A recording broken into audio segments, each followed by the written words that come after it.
Pagpapala na tuwa ito mga Teachers Day once again. We deserve to be today. Yes, let me read you this Bible verse. It says, always remember what you have heard. Your education is your life. Guide it well. Thank you.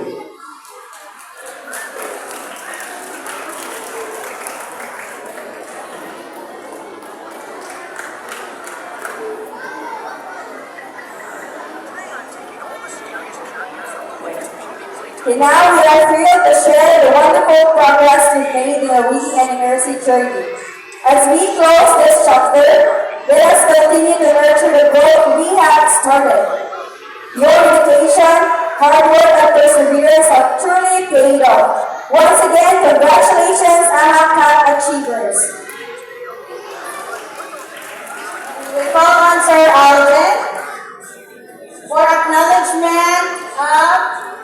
Okay, good morning. Before sa pagkakawakay, we have prepared snacks for you all. You have snacks?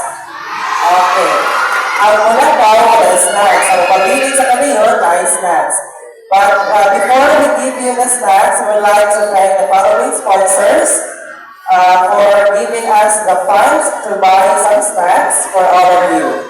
Thank you so much for PTA officers, for their funds. Salamat kayo na mga family from PTA. O magpakalaro.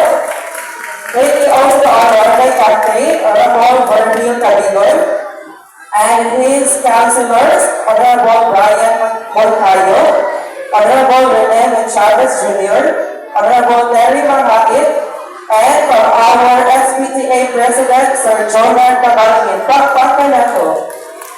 Thank you. So, naaring snacks, so bawang na ako. We will have a picture taking sa bakuan sa sir. Ito na bagan sa kasama.